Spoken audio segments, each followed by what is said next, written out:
Yo, Wagwan. Welcome to Throughout a Lifetime TV, and I'm Matthew Williams. I'm Janelle Williams. And today we're just telling you. Butterfly. Hey!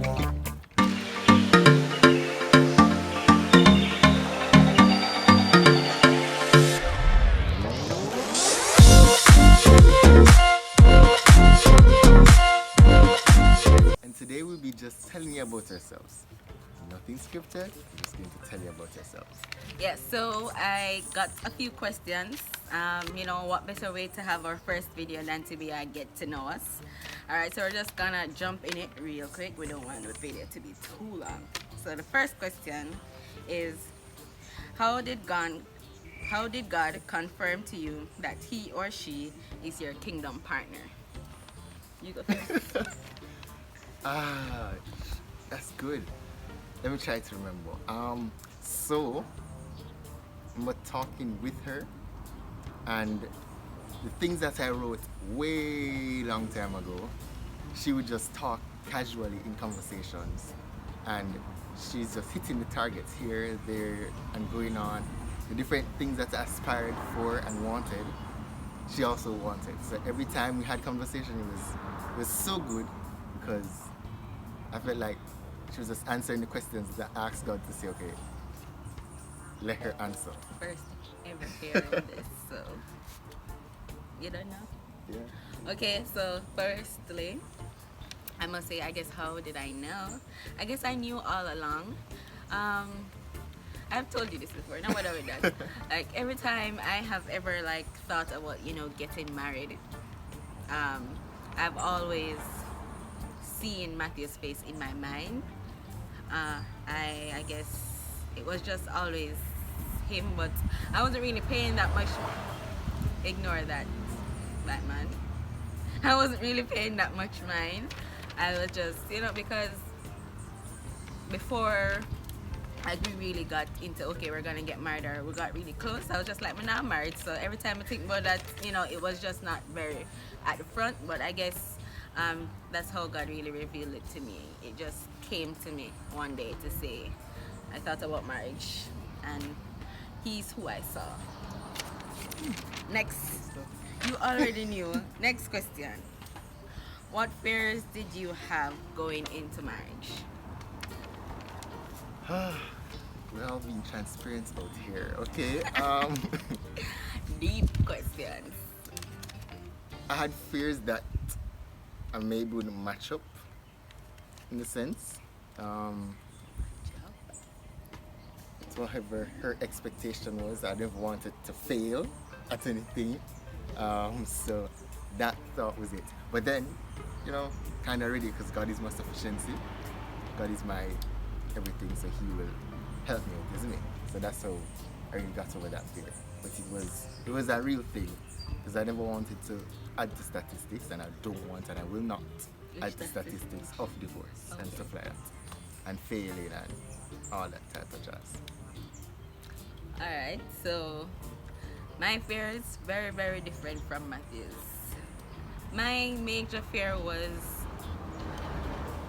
how will we be able to sustain ourselves? Because when we decided that we were going to get married, neither of us were working a permanent job. We did our little side entrepreneurial stuff, but when I had no money, we did not have any money. So that was like my main fear. Like, how are we gonna be able to pay rent? How are we able to buy food, groceries for the month, and all those things? That was like my fear. But I don't know why I was so fearful, because I know the God that I serve, and He indeed provided. We absolutely did not have any money for our wedding, but we had a glorious, beautiful wedding. I don't even know if we spent maybe $20,000 out of our own pockets, but that happened, and God has been good, and He proved that there was indeed no reason to be fearful of our finances. Yeah, I forgot about no, that part. you don't. No, actually did. no.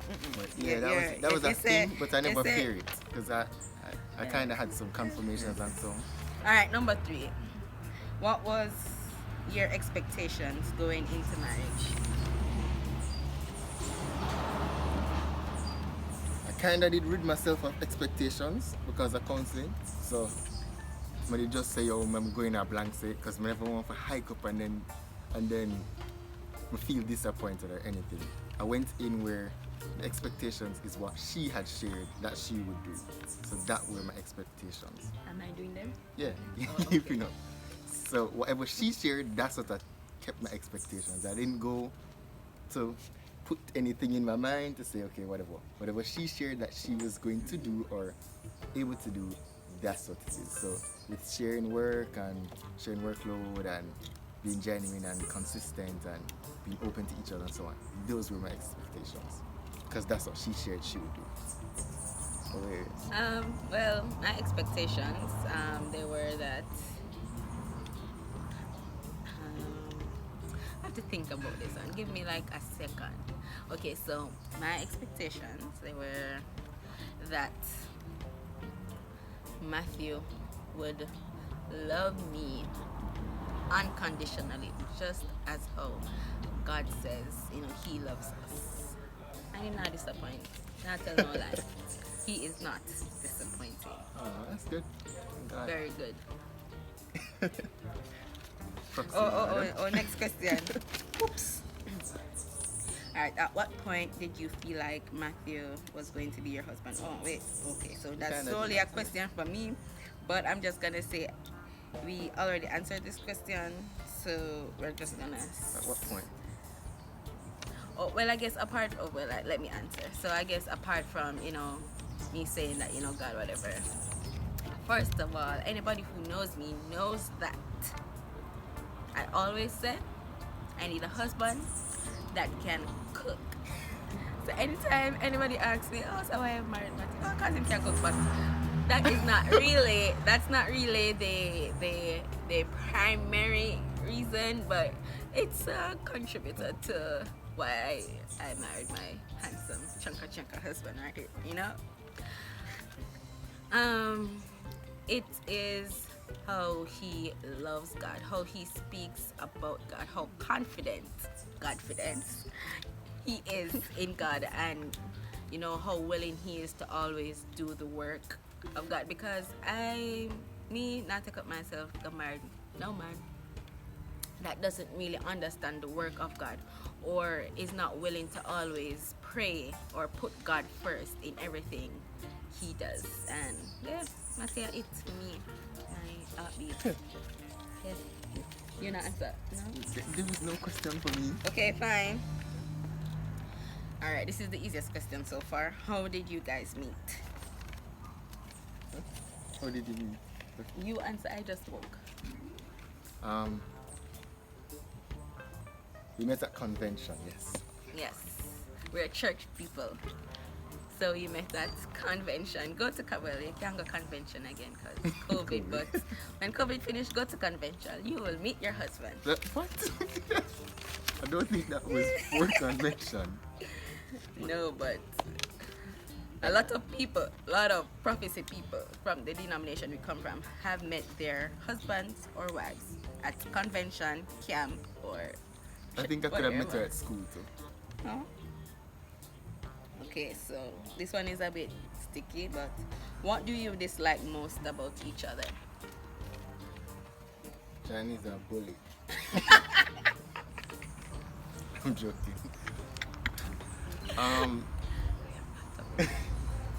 What do I dislike most?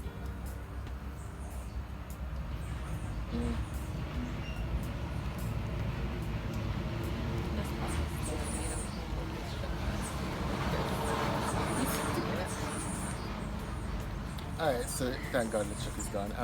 What I dislike most is that at times she can get uptight and not relax. Like, I know things are serious and everything. Work must do. But Work must do. let's say we were late for something and we're not going to get penalized, it's not going to bother us in any way. And she's all uptight. We can still have fun. No. Even if things Chop, chop, chop. Let's get a move. Let's go. and she Go. just Keep moving relax until we're out of the and be house. happy. Keep moving.